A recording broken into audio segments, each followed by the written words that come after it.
Hi everyone. I promise to try and speak fairly slowly so that you can understand everything that I'm going to share with you today. I'm going to talk to you about social media and building communities, but also touching on the importance of ROI, so return on investment. But also within social media, it's more about return on objectives, because investment is numbers and you can't really put a numerical value around human behaviour. Okay?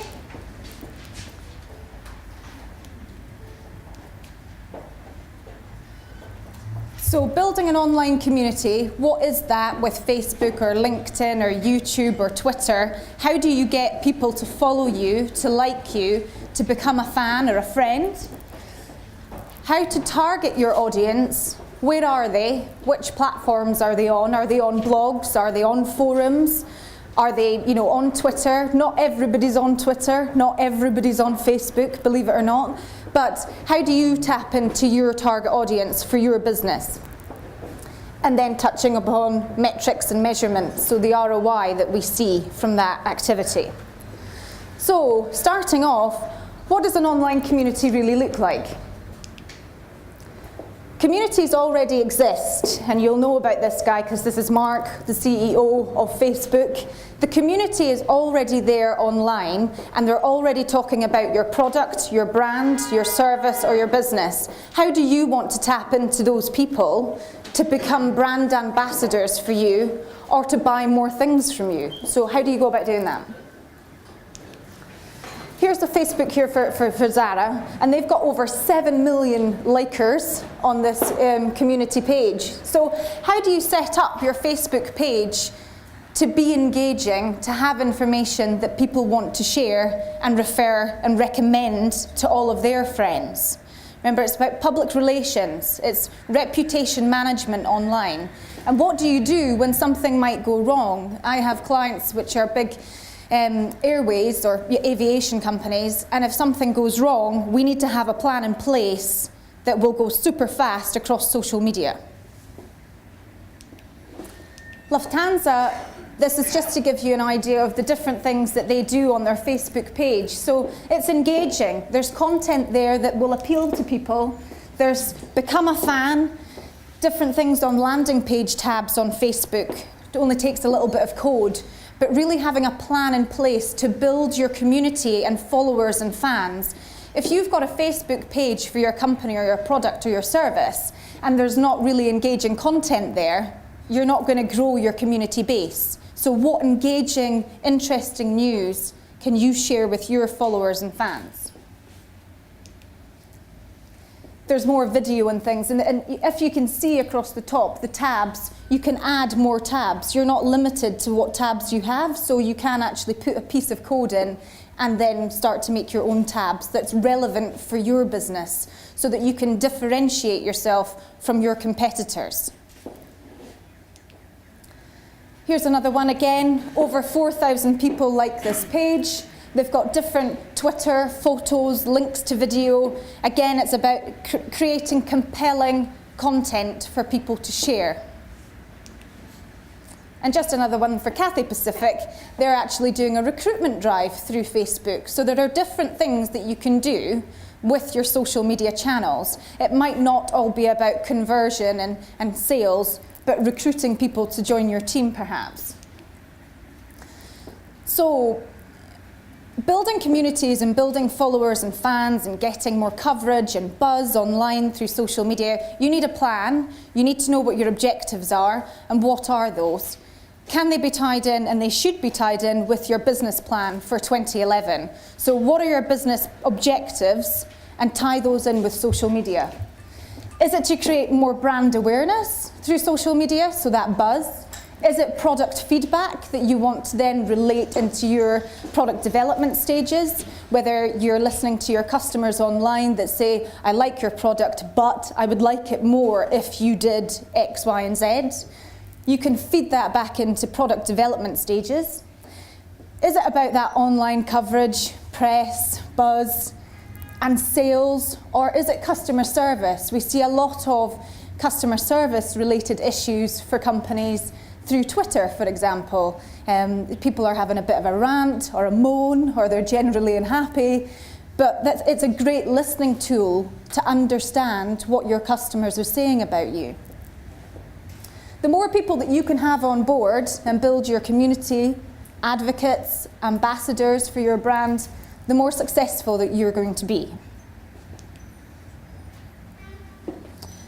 First of all, it's really important to do once you've set your objectives, you need to do your research. So, who is it that's talking about you? Where are they talking about you? How do you tap into that channel? Are you speaking the same language? Are you sharing common ground? And are you actually listening to your customer? Social media is not about marketing at or marketing to people. It's about listening to people and then giving them what they want. I'm just going to share some free tools with you, because people probably have Google Alerts set up, so every time a client or a product or a brand is mentioned that you work with, or even your own company and business, you'll get a Google Alert into your inbox to say this is what's being chatted about today or talked about today. This is something that we use quite a lot, and it's called Social Mention. It's a free tool online, and it's a good tool because it can give you some sentiment analysis. It can give you top keywords which might fit into your overall digital strategy. It can give you sources. So where are people actually talking about a specific brand? There's no point in doing blogger outreach if you're not getting blog coverage or people aren't talking about you on blogs at the moment. You'll need to build that. Are people talking about you on Twitter? Talk to them back on Twitter. Don't put a message out on your website responding to somebody's comment on Twitter, because you're not responding on the same channels, and that doesn't work. There are some other tools out there which are a little bit more, they're paid for. Radian 6, is anybody familiar with Radian 6? It's a social media monitoring tool, which again looks quite good, and it's got a bit of a dashboard for your clients, and it gives you a sentiment analysis. It gives you an understanding between dates of how many times your company has been mentioned on social media channels online.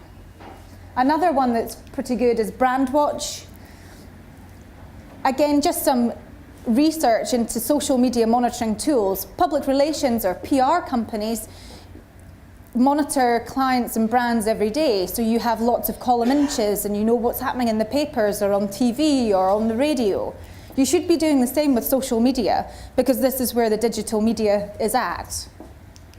Sysomos is a great one because you can have a look at the geographical information as well. So those are types of paid for social media tools, or the free one, as I mentioned before. At the very least, you should have Google Alerts or Social Mention working for you.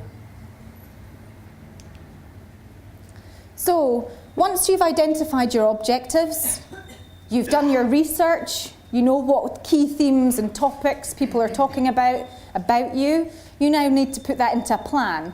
But what would that look like? Because there's so many different channels out there, there's so much noise, so how do you actually get a good plan in place to reach reach your objectives?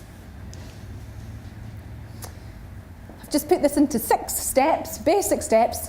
Social strategy, your owned channels, secured brand. So this goes with things like cyber squatting. If you have a company that's on Twitter but somebody else has already taken your name on Twitter, how do you get that back? How do you own your social media channel?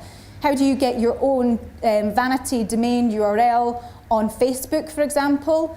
We see quite a lot of Facebook pages set up on behalf of a brand, and they're not actually the official brand pages. So how do you get those back? How do you go and secure your brand protection online?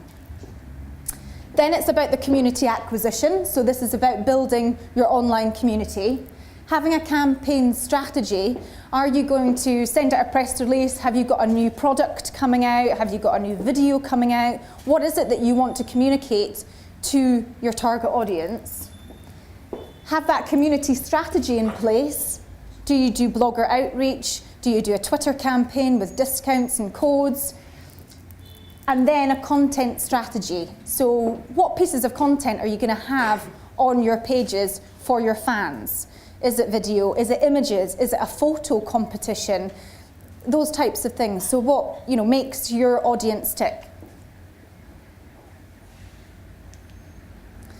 Manuel touched upon this, and I've just stolen your slide as well, because it is important, it's extremely important about the content that you have for these pages, whether it's a Facebook page or whether it's on a Twitter feed.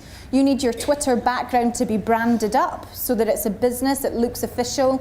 You need a bio section. You need to have different messages that go out, not sales all the time, or come to this page, or look at this discount, or look. It has to be about the weather, about different topics, current affairs, news, what's happening in your industry sector. What pieces of information can you share with your followers that makes it engaging? And the key to that is something that gets them to ask questions and start to conversate with each other, because then you'll see the proliferation of news and buzz. Putting together a social media calendar or an editorial calendar, marketing and public relations departments should have some sort of marketing calendar, so they know by month what products might be coming out, what services might be being launched, what bits of news that they want to share with their customers. So you can use that as a starting point to then start to draft up what you might do in social. So it's a little bit blurred here, but your social media content might be, what am I going to do on Twitter? What am I going to do on Facebook this month? What am I going to do on LinkedIn? Am I going to have something that I can comment on or share on YouTube? So marking all of those elements down and activities in a timeline makes your strategic plan come together. And you know that you're not running around at the last minute trying to give people what they want to see, because you've got the plan in place. I've put in some blogger outreach because, again, this is building your community, but really getting to the heart of how do you speak to bloggers, the influential people online that you want to get coverage from. The good thing about blogger outreach as well is the fact that if it's a good blog, in the eyes of Google or any of the big search engines, they will have authority and they will be credible in the eyes of Google. So it's good to get coverage from big blogs that have a good ranking on Google, because if you manage to get a link to that site, it helps your website's authority as well. This is how we go about blogger outreach. So, drafting an initial preparation email, it's a series of steps. If you have never spoken to a blogger before, you don't want to send them any spam, you don't want to seem invasive, you need to find common ground with that blogger first. So read their blog so you know what that person's about. It's etiquette online that you share a common knowledge with somebody that you're about to do business with.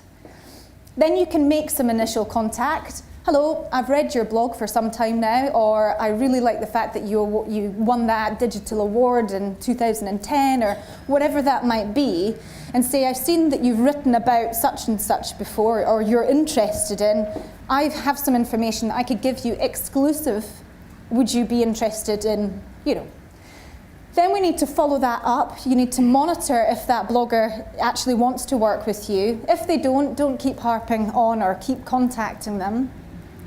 You need to monitor how much coverage you've got, because that blogger, at the end of the day, wants all the readers to come to their blog.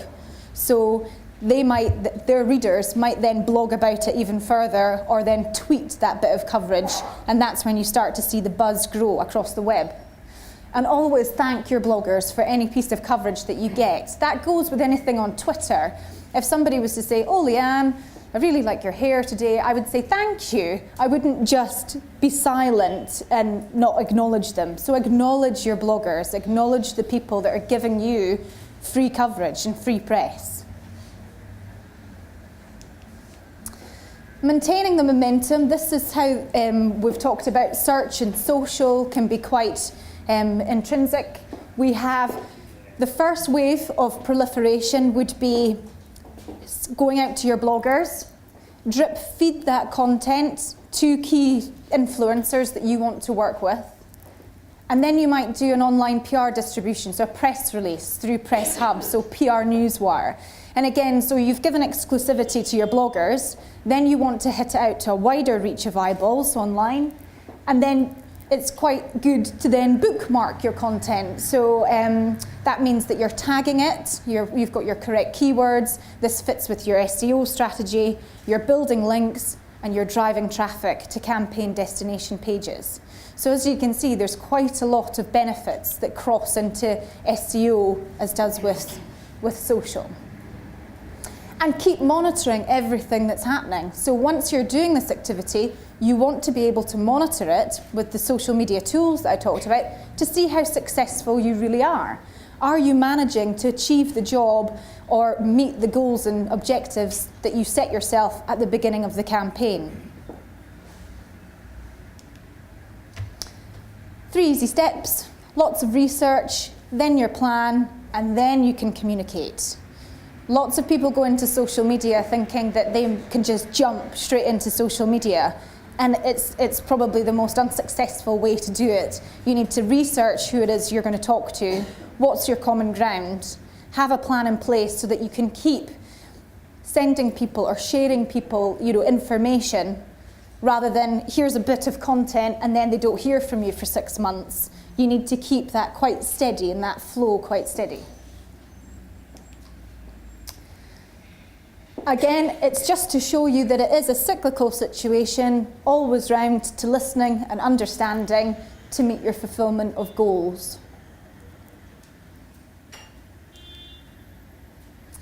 And one of the biggest questions I always get asked by my clients is there any ROI from social media, and how is it, and how do we track it, and is it worth me doing this social media, or is it just a fad? I have said that ROI is not really, a business metric. Social media is about engagement and communication with people, so you can't really put numbers around it, but you can get conversions from social media. So this is how I do it. Define the goals of the campaign, get your benchmark, this is what you were before, this is what you are after, and track your SEO campaign alongside your social media. Now you might get more coverage or you might increase more positive sentiment, but what is it that you set out to achieve first of all?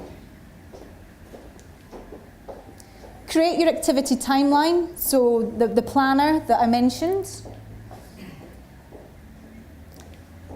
So you might end up doing your benchmark, which is an audit. That's your research through your social media tools. Devise your strategy, then run your competition or campaign or whatever that might be.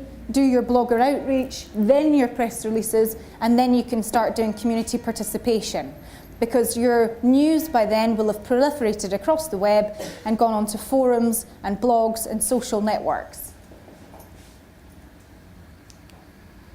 Then have a look at your sales revenue.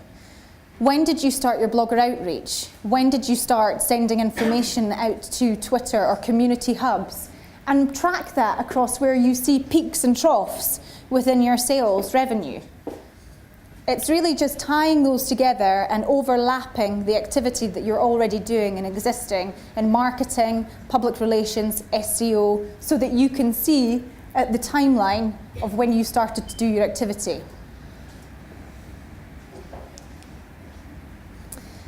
And then the key indicators. So is it positive, is it negative, or is it neutral? Have we managed through the objectives that we set ourselves to get more positive mentions, or was it just to try and get more neutral mentions so that it's not negative mentions? And what was it that you tried to achieve? And you will see, if you set yourself out on a map, quite clearly what you have achieved.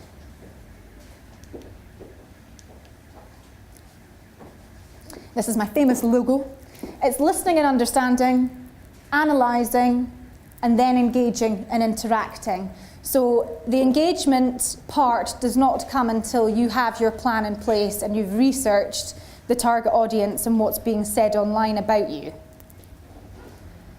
And I can't express how important it is to invest in social media monitoring tools, because for you to be successful at what you're trying to do online, you need to be listening to what the online public are saying about you, to make sure that, are they picking up your marketing messages? Are you reaching your objectives? Because if you're not, you need to change your tactics and your campaign pretty quickly in order to get back on track and be successful.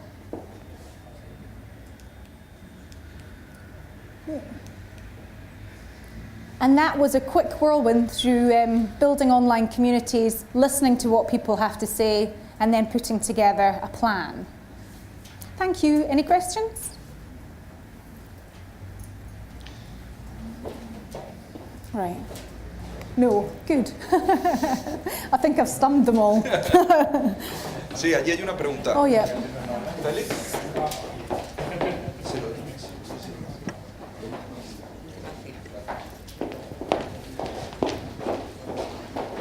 I'll just pop that so I don't wander off with it. Thanks. Hi. Hi. I wanted to ask you something because I'm doing host PR at the shoe brand Pedro Garcia, and I'm also in charge of the Facebook page, which we launched a couple of months ago.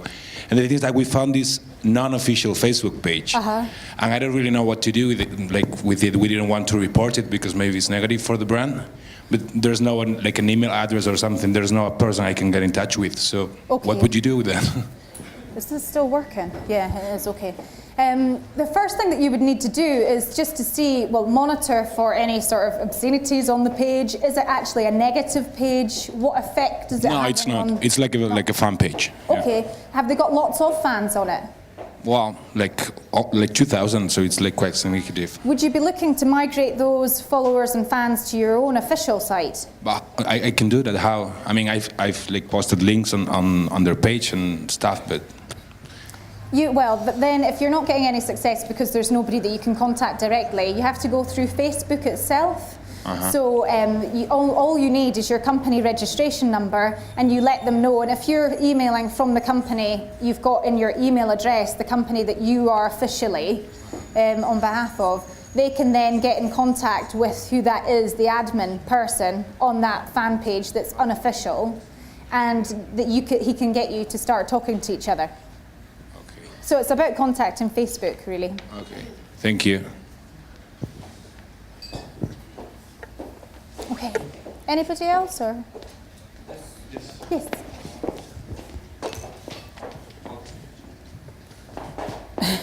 She's running on. Thank you. One question: how do you get related with the media agencies? I mean that, of course, this whole new way of communication, and the media agencies are used to go through traditional media. How are you managing all that relationship with them, or how do you think they have to be managing all the new media that you're talking about? We do work with quite a lot of agencies because, of course, the brand that you're working with or for might have their own in-house PR people. Then they might have an external PR agency, and then they've got us, who might be doing their SEO or PPC and affiliates as well. The key for me is I only deal with online media. So I don't go to the national newspapers and I don't get them coverage that way. Even if they've got a correspondent that might work for the BBC digital, perhaps, I wouldn't go to them either. And that's very much the PR agency that does that. So there is a line between what we do. And it's mapping out clearly what our objectives are and what vehicles we have to use to meet those objectives. And once you set that down, you're meeting expectations and setting people's motivations, and you're not stepping on anybody else's territory. So I don't know whether that kind of answers your question, but... No, but, well, the thing is that, you know, that in one brand is acting through the media agency for buying and planning all the media. So inside the media agency, if it's a traditional one, they have the new media inside the agency. And sometimes this new kind of communications is difficult to get managed with them, together with them. So the question is more that, how are you managing your way to manage the new communication with a media agency that is more traditional for a same brand? We do set up things like social media steering groups. So there'll be somebody from each department that comes together. So that'll be somebody within new media that we would work hand in hand with. And it's really important to be clear that we're there as a support rather than doing their actual job. and trying to educate them in the way that we've got experience in different projects and brands that we can share with people to say this actually works and this is how we're going to do this. And that's where we've seen money from or sales growth. I think being quite clear with your communication that way and setting up a steering group so that there are members of different departments within that brand that all have a plan and they're part of the plan to then go and do social, they're planning together to see what the outcome of social media activity will be. Thank you. Allí tenemos otro.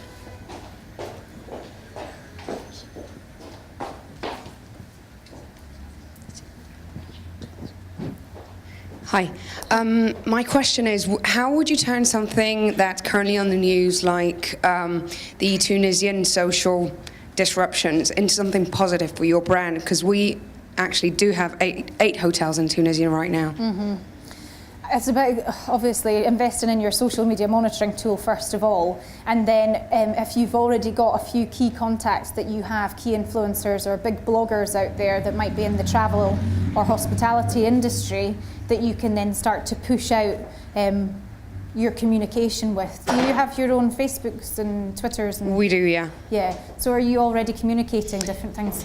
We're quite skeptical about it because none of our fans or followers have actually asked any particular questions about what's going on, how are we handling the situation in the hotels.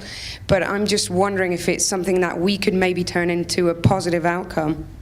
I did a bit of work for a financial company that dealt with travel passports around the time of the volcanic ash cloud, and we turned that into something quite positive. So lots of people were stranded in different places and losing a lot of money, but we set up a campaign that people could actually just win £200-300 just by giving me their details on Facebook and being part of. They were telling us about their experiences and how they managed to get from one side of the world to the other on boat, train, plane, and all that, those types of things. So I think really monitoring what the key topics and trends are that are coming out of the news at the moment, and unfortunately there, and then trying to tap into or trying to get part of that conversation. It's only by identifying the key themes, because you might go out with a completely different message that's not going to hit home, but it is achievable. And I think if some people it's about giving people the right news to allay their fears. So as long as you've got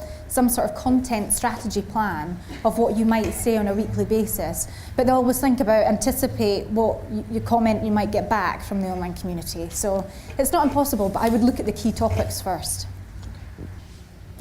Right, I'll hand you back. Thank you very much, everyone.